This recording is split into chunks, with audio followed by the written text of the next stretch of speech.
She was yelling so loud I thought the windows might rattle. Her face was red, eyes shiny with the kind of anger that doesn't go away when you sleep it off. She pointed at me with a shaking hand and said, "I'd rather be alone forever than spend another year watching you rot in this life you're so damn proud of." I didn't say a word, didn't move. I just stood there, feeling something in my chest snap so cleanly it almost sounded like a bone. I'm a foreman, 47. Spent my life in concrete dust, heavy gloves, and early mornings. Most days I came home too tired to think about much beyond dinner and tomorrow's work orders. I liked that. I liked simple things that didn't ask me to be someone else. That's not what she wanted. I knew that even before she screamed it in my face. We met in a hardware store aisle, standing over buckets of joint compound. She was wearing a red raincoat and cursing under her breath because she couldn't figure out the difference between two brands. I thought she was beautiful, even while she looked frustrated as hell. When I offered to help, she looked me up and down and said, "You look like you actually know what you're doing. Lucky you." I should have known then. Some part of her already resented the way I was settled in myself. Still, we started seeing each other. Fast. Everything with her was fast. She moved into my small house after 2 months.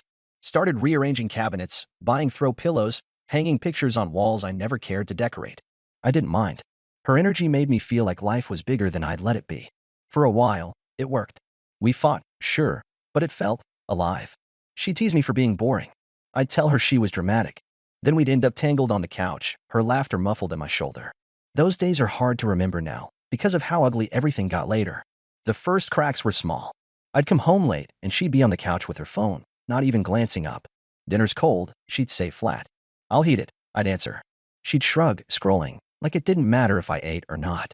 Other times, she'd come home hours after me, smelling like wine and perfume. I'd look up from whatever show I'd put on just to have some noise around me, and she'd drop her purse on the floor with a thud. "You're still up?" She'd say like it was an accusation. Yeah, couldn't sleep. She never offered more than that. Just walked past me, shutting the bedroom door like it was a final word. I tried. God, I tried. I started getting up earlier so I could leave the house before she woke up, just to avoid the tension. At night, I'd sit in my truck after work, hands on the wheel, counting out deep breaths before I went inside. You ever have to brace yourself just to walk into your own home? One morning, she was already in the kitchen when I came in. She didn't look up from her coffee. "We can't keep doing this," she said. "Doing what?" "This." She waved a hand between us. "You acting like everything's fine when it's not. What do you want me to do?" I asked. She finally looked up, and her eyes were tired. "Be someone else," she whispered. That was when I knew nothing I did was ever going to be enough. But I didn't leave. Not yet. I kept showing up, kept working, kept paying the bills, kept hoping she'd remember there was something worth saving. And every day, she got a little colder. I guess people think the worst fights happen in one big explosion, but that's not how it went for us. Ours came in drips. Little comments at breakfast. Cold looks across the living room. Silences that got so heavy they made the walls feel too close. I remember one night in particular. I'd had a long day pouring concrete for 10 hours in a cold wind that cut through every layer I was wearing. I came home late, arms and legs sore, and she was sitting in the dark with just the TV flickering. I flipped on the light and set my lunchbox on the counter. She didn't look at me. "You ever think about how small your life is?" she said. I turned, slow. "Small?" "Yeah." She still wasn't looking at me. "You come home, you eat the same crap, you watch the same shows. It's like you're already dead, just too stubborn to lie down." I gripped the edge of the counter, felt my knuckles go white. "You think I like coming home to this?" I asked. Finally, she turned. Her mouth twisted. "Don't pretend you care about anything but your routine. That's all you are. Routine." I should have walked out, but I didn't. I just stood there, wishing I could say something that would make her stop hating me. Instead, I shook my head and went to take a shower. Hot water scalded my skin, but it didn't touch the cold in my chest. Some nights, she'd pick fights just to see if I'd react. Like she needed proof she could still get under my skin. I'd be trying to eat dinner in peace, and she'd start. "You know what's sad?" she'd say. I wouldn't answer. Didn't matter. "That you think this is enough. That you think this," she waved her hand around our kitchen, our life, "means something." "It means something to me," I said, voice steady. "That's the problem," she snapped. "You're proud of being ordinary." Sometimes I wondered if she was trying to make me leave so she wouldn't have to. Around that time, people started to notice.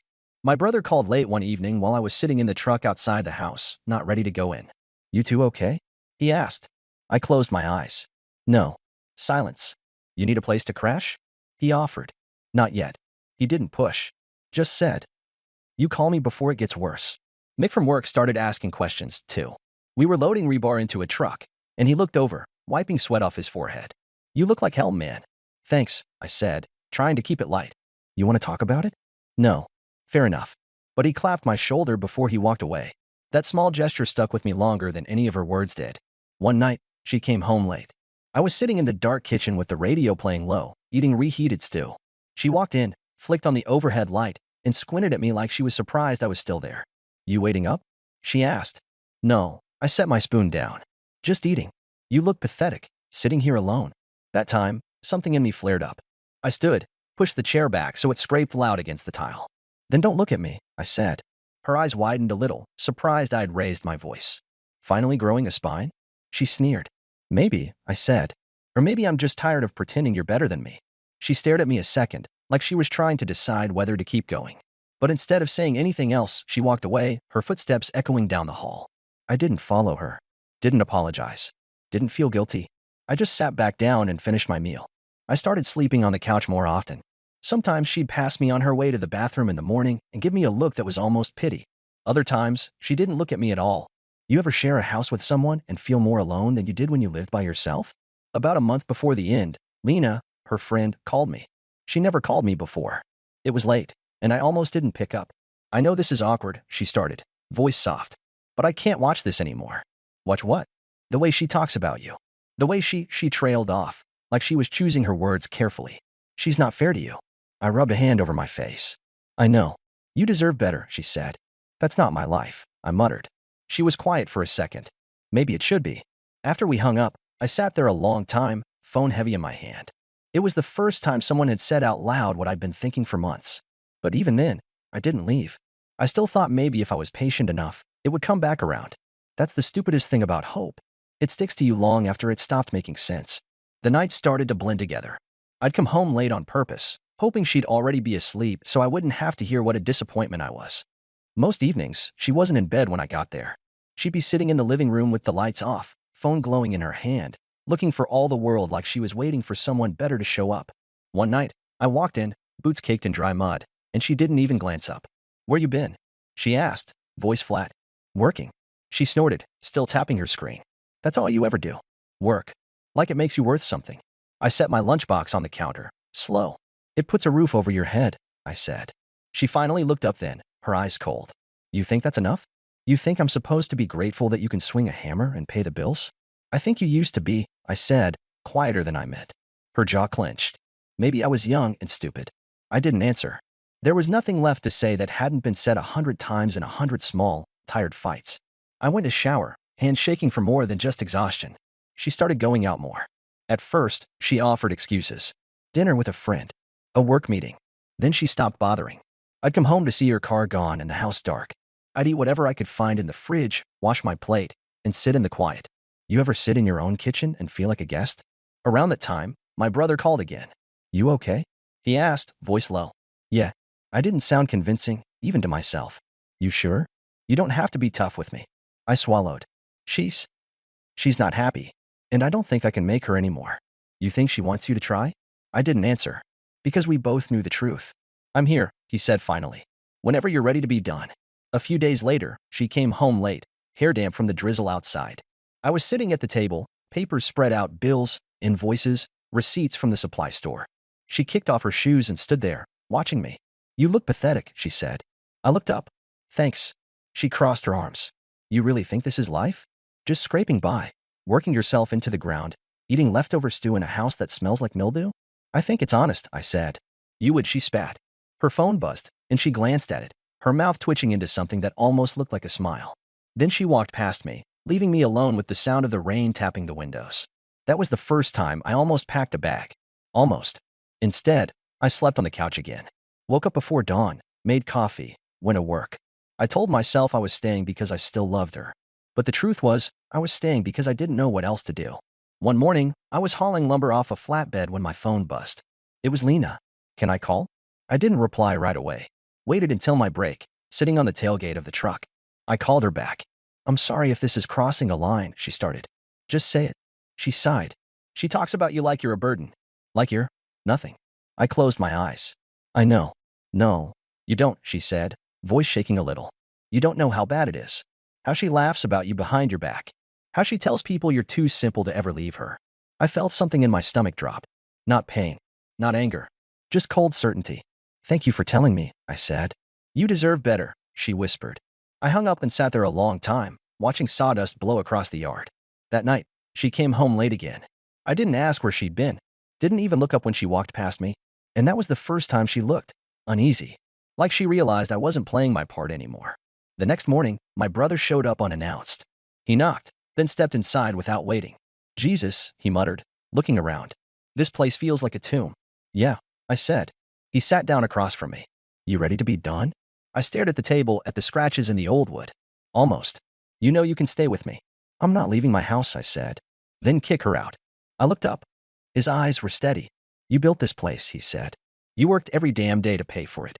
You don't have to give her another inch. I nodded, feeling something click into place inside me. I know. He clapped my shoulder and stood. Call me when you do it. That night, she came home and found me sitting in the living room with a small suitcase packed by my feet. What's this? She asked. Options, I said. For you. Her eyebrows shot up. You think you're going to kick me out? I don't think. I know. She scoffed. You won't. You don't have the guts. I stood, slow. Watch me. Her mouth opened, but no words came out. And for the first time in years, I felt like the ground under me was solid. I didn't do it that night. Didn't hand her the papers. Didn't tell her she had a week to figure out where she was going. I thought maybe I owed it to the years we'd spent together to give her a chance to say something, anything, that would make me believe we weren't already over. But she didn't. She just kept moving through the house like I was something stuck to her shoe. The next morning, I woke before dawn. I sat at the kitchen table, drinking coffee in the dark. I could hear her moving around in the bedroom. Her footsteps were quick, impatient, like she was late for something important. I waited until she came into the kitchen, keys in hand, purse over her shoulder. We need to talk, I said. She didn't look at me. I don't have time. Make time. Her eyes flicked up, sharp. What? Sit down. She hesitated, then dropped her purse on the counter and pulled out a chair, sitting across from me. Her expression was already annoyed. Fine. Say what you need to say. I took a slow breath. You're not happy. I'm not blind. She rolled her eyes. Here we go. And I'm not happy either, I continued. You hate the life we built. You hate me for not being something else. And I hate what this has turned into. She crossed her arms. So what? You finally grew a pair? Maybe I did, I said. Maybe I'm tired of living with someone who can't stand me. She scoffed. Don't pretend you're some victim. I'm not. My voice stayed calm. I'm the idiot who thought if I worked hard enough, you'd remember why you chose me. Her face tightened. I didn't choose you. I settled for you. I looked her straight in the eye. And now you can go find what you think you deserve. She blinked, like she hadn't expected me to call her bluff. You think you're throwing me out? I know I am. Her mouth opened, but no sound came out. I reached into my pocket and pulled out the folded hotel reservation. Set it gently in front of her. It's paid up for a month. After that, it's your problem. Her hands trembled as she picked up the paper. You're pathetic, she whispered. Maybe, but I'm done being your punching bag. Her eyes were glassy. I wondered if she'd cry. Part of me almost hoped she would. But she didn't. She just stood up, grabbed her purse, and walked out the door without another word. When the door shut, I let out a breath I hadn't realized I'd been holding. You ever feel like you've been carrying a weight so long your body forgets how to stand without it? That afternoon, my brother came by again. He knocked, then stepped in, looked around the quiet house. You do it? Yeah. He nodded once. Good. We sat in the living room, neither of us talking. Just two men who'd seen enough to know sometimes there's nothing left to fix. Before he left, he clapped my shoulder. I'm proud of you. I didn't answer, but something in me loosened. 2 days later, Lena called. I let it go to voicemail. She called again. Finally, I picked up. Hey, she said, voice low. I heard. Yeah. You okay? Getting there. She paused. I'm sorry. I know I probably said too much before. No, I said. You said what I needed to hear. She exhaled. If you ever want to talk. Or just get out of the house. Maybe, I said. Thanks. Anytime. We hung up. I set the phone on the table, staring at it. You ever feel like you've been underwater so long you forget what it's like to breathe? That night, I packed the rest of her things into boxes. I didn't do it angry. Didn't throw anything. Just folded her sweaters, her towels, all the little things she'd brought into my life. I stacked the boxes by the door. When I was done, I sat on the floor with a cold beer and watched the moonlight spill through the window. It didn't feel like victory. Didn't feel like loss either. Just an ending. The next morning, her sister showed up to pick up the boxes. We didn't talk much. She looked at me, her eyes soft. You didn't deserve this, she said quietly. I shrugged. Maybe I did. For staying this long. No, she said. You were loyal. She was restless. I didn't argue. There was nothing left to say.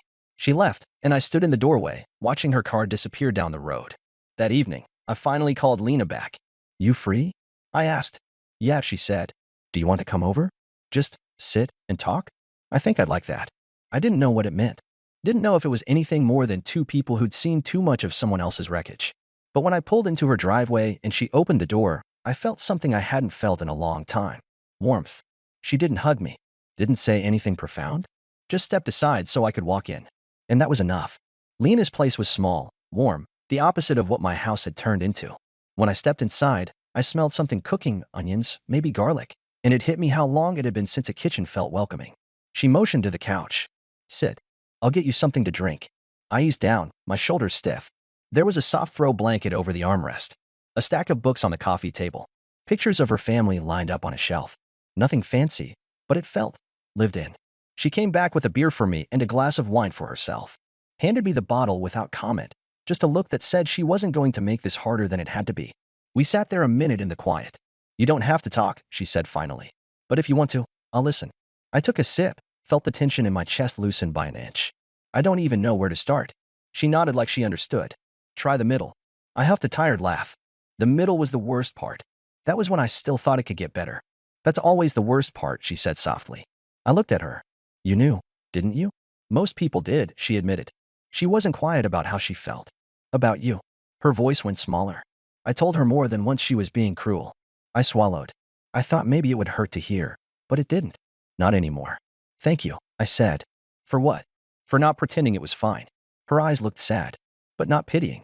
Just honest. You were a good husband, she said. You tried harder than anyone could expect. She didn't want to be saved. I didn't trust my voice, so I nodded. She shifted in her seat, tucked her legs under her. You know, she said, almost to herself, it's okay to admit you're relieved. I looked down at my hands. I am. I'm tired of being the only one who gave a damn. We sat like that, just breathing, until the clock on her wall ticked over to 8. I finished my beer, set it down. I should go. She didn't argue. Just walked me to the door, standing there with one hand on the knob. If you need anything, you know where I am. Yeah. I met her eyes. I might take you up on that. She smiled, small but real. I hope you do. When I got in my truck, I didn't start it right away. I sat there, hands on the wheel, thinking about all the nights I'd spent in my own driveway, trying to build up the nerve to go inside. Tonight, for the first time, I felt no dread about driving home. The next day, I told my brother I'd finally ended it. You sure? He asked. I'm sure. Good. He paused. You look better already. Do I? Yeah.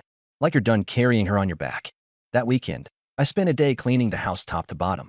I threw out her old shampoo bottles, her chipped mugs, the throw pillows she'd insisted on. I boxed up everything she left behind and stacked it in the garage. When I finished, I stood in the doorway, breathing in the emptiness. It felt clean. Honest. You ever clear out a space and realize how much weight you were living under? That evening, Lena texted. How's the house? I thumbed out a reply. Quieter. She wrote back almost immediately. That's not always a bad thing. I stared at the screen, thinking about all the nights I'd begged for quiet and all the mornings I'd woken up hating it. This quiet was different. It didn't feel like defeat. It felt like a chance. 2 nights later, I asked if she wanted to get dinner. She said yes without hesitation. We met at a little diner on the edge of town. Nothing special. Just good coffee and decent pie. When I walked in, she was already at a booth, waving me over. You look better, she said as I sat down. So do you. She smiled. That's probably because I don't have to listen to her anymore. I shook my head. You were always honest with her. She didn't want honesty, Lena said. She wanted someone to tell her she was always right. She married the wrong man for that, I said. We both laughed, and for a moment, it felt almost easy. Dinner wasn't a date, not exactly. We didn't talk about the future. We didn't make plans. We just ate, drank coffee, and remembered what it was like to sit across from someone without feeling like you were about to be judged. When the check came, I reached for it automatically. She put her hand over mine. Let me. No. Just this once. I looked at her, saw something steady in her eyes, and let go. All right. She paid. And when we walked out into the cold night, she slipped her hand into the crook of my arm. This doesn't have to mean anything, she said, voice soft. I know. But it did. Maybe not everything. Maybe just the first step towards something I hadn't let myself hope for. And that was enough. When I got home, the house felt different again. Not empty. Not heavy. Just mine. I turned off the lights, locked the door, and stood in the quiet. You ever feel like you finally stepped out of a storm into someplace calm? I did. And for the first time in a long time, I wasn't afraid of what came next. A few weeks passed. The days got shorter, the mornings colder. Every day when I woke up, it took me a second to remember I was alone in the house, and that it wasn't a bad thing. I started fixing little things I'd ignored for too long. Regrouted the bathroom tiles, replaced the broken hinges on the kitchen cabinets, patched a crack in the drywall by the stairs. Every repair felt like a small reclamation.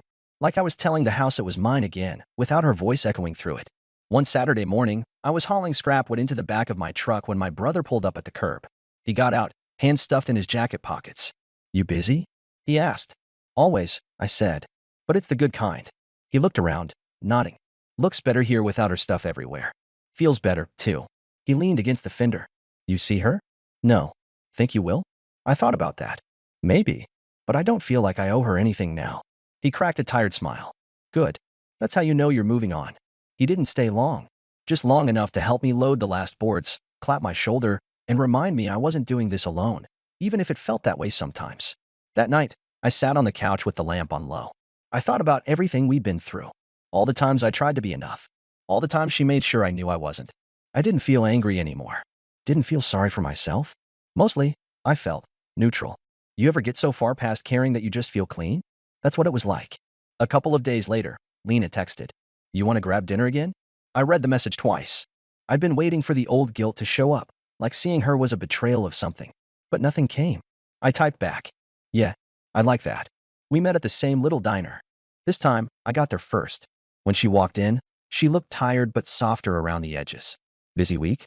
I asked when she sat down. "Always," she said with a wry smile. "But it's the good kind." We both laughed. It felt easy in a way I hadn't felt in years. We didn't talk much about my ex, just enough to get it out in the open. At one point, Lena set down her coffee and looked at me, serious. "She was never going to see you for who you are." "I know," I said. "But I did," she added, voice low. For what it's worth, that hit harder than I expected. Not because it hurt, because it felt honest. I nodded.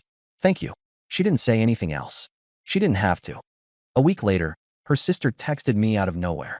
"Just so you know, she moved in with a friend. She's telling people you were impossible to live with."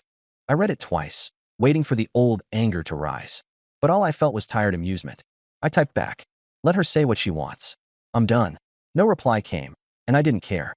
Most nights, I came home, turned on the porch light, and stood there a moment, feeling the quiet settle around me.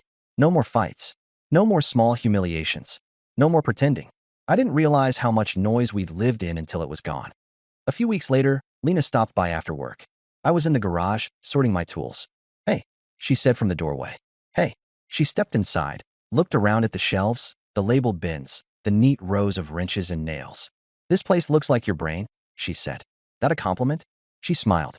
"Yeah, it is." We stood there a minute, neither of us in a hurry to fill the silence. "You want to come in?" I asked. "Sure." I poured her coffee. We sat at the kitchen table, talking about nothing, her job, a movie she'd seen, the cold snap coming in. At some point, she reached across the table and put her hand over mine. "You look lighter," she said. "I feel lighter." We didn't kiss, didn't talk about what came next. But when she left that evening, the house didn't feel as empty as it used to. You ever think about how long you stayed somewhere you didn't belong? How much energy you spent trying to prove you were worth loving? I do. But I don't regret staying. Because staying taught me exactly how strong I was. And leaving taught me exactly what I deserved. A month later, I drove past the hardware store where I met her. The place looked the same. Same flickering sign. Same smell of sawdust and paint. For a second, I let myself remember that first day. Her laughing at something small. Me thinking she was the answer to every question I hadn't known how to ask. But it was just a memory. Nothing more. I drove on. These days, I don't think about her much. I think about the house I built with my own hands. The job that still feels honest, even when it wears me out. And the woman who saw the truth of me and didn't look away. You don't need a fresh start to be free. You just need the courage to stop carrying what isn't yours. And when you finally set it down, God, it's quiet. But it's a good quiet. The kind that feels like peace. If you made it this far, that means the story spoke to you. Please consider subscribing, leaving a like, and sharing your thoughts in the comments. It really means a lot to me, more than you know. These stories take time to write, and your support helps me keep going. Thank you for listening all the way through. Until next time.